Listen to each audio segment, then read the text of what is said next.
Hello, my name's Grant McQuilkin. This is Dave Parker, and we're the principals of ICCG. And so welcome to our YouTube series. And we've been talking about taking on a partner or in our business combinations and transactions kind of discussion.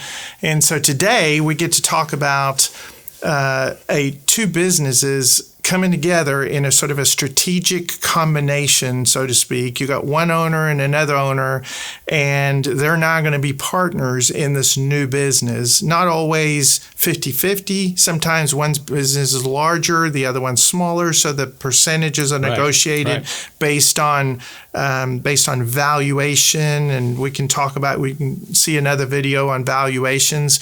But obviously structuring that is super important. Right. You know, one may be an S Corp and the other one's an LLC, and how do you combine that without creating a tax event? Yeah. And so do you have a whole new entity? There's lots of difficulty, but there are a whole lot of other considerations that we deal with. Dave, we've been doing this for a while, and we've actually personally gone through a consolidation kind of mode. Yeah, we could spend a lot of time, and we could actually do a whole series just on the structuring of it. So we'll kind of leave that off and just say, get counsel and do that right. Yeah, because that has everything to do with it. You know, one of the things we talk a lot about is culture, and so the culture is really important, and that's one of the things I think can blow something up really quickly. You know, Grant and I, years ago, when we first started out together, we bought a transportation company, and then we started consolidating in the Dallas-Fort Worth market, and that brought with it all sorts of things. We had, different managers from different companies coming in to help us manage, because we didn't really know much about that business. We kind of knew the high level, but they were so good at what they did. And yet, I remember when we tried to take dispatch from 3 different areas and put it into one place. It just absolutely didn't work. And we were like, well, that should work because it should scale. That makes sense. But it didn't, because culturally, they were like night and day. They were 2 different parts of the area. Socioeconomically, they were different. Everything was different about them. And we finally had to divide them up and go back to separate dispatches, which I think it still is today. Yeah, and I think what's worth noting is that both businesses were successful by themselves. Absolutely. But when you combine them, sometimes that combination produces conflict. It produces all kinds of cultural battles, right? Yeah. And that's not just in business. We've encountered that. I personally encountered that in the Pacific Northwest with churches. The church I've been involved with, we've had 2 or 3 other churches come and join us over time, and it's taken a lot of strategy, because once again, culture is different. Yeah. But it can be done. It just takes really, really good planning. Yeah, for sure. Other than culture, what else is there?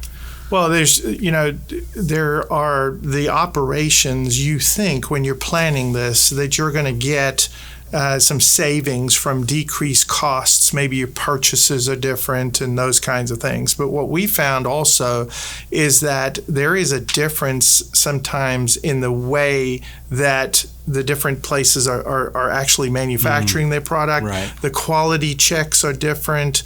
And so making sure that there's a match, not just on the top level between the partners, but on every level, that there is an agreement on the top level of how that all is going to be worked out. Right. Dave, you and I, we've talked at length about how you have different gifts than I have. You have different training than I have. Right. But we both have a say in 100% of our business. Right.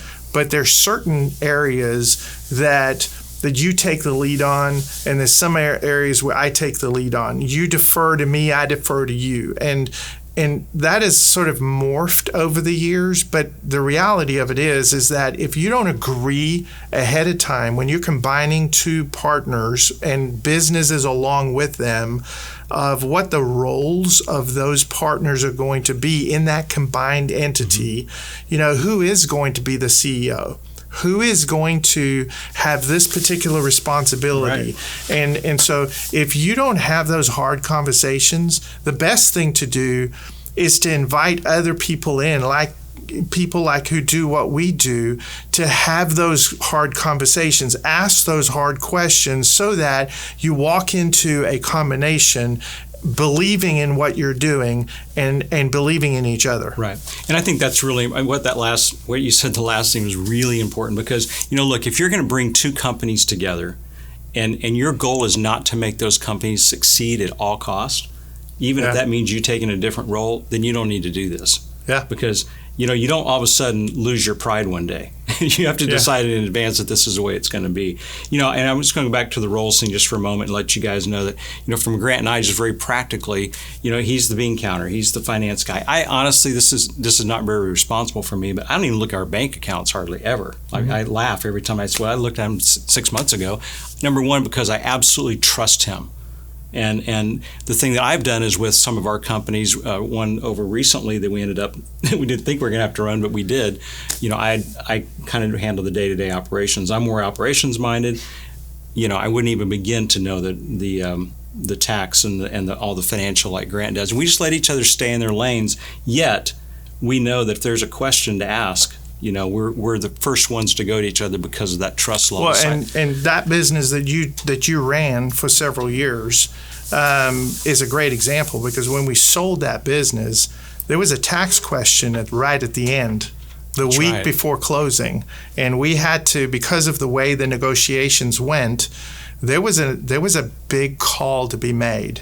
And although I'm the tax guy, I had to sell you on what I believe the right way to do it is, because it's an area that could have gone both ways. Right. And so that's the gift of having a partner, because you're not isolated. One of the reasons for a partnership is that you can add somebody to the room where you can run things by, you can do it together, and collaborate and those kinds of things. But it's not just that you don't have a say in it. Right. Because you do. It's just that you have somebody to run by, and you kind of convince yourself as I'm explaining it to you. Kind of thing. And I will say this, that after 2 years, that your tax idea worked. Yeah. And we haven't been audited. That's a good day. Hey, we'll see you in 2 weeks on the next video.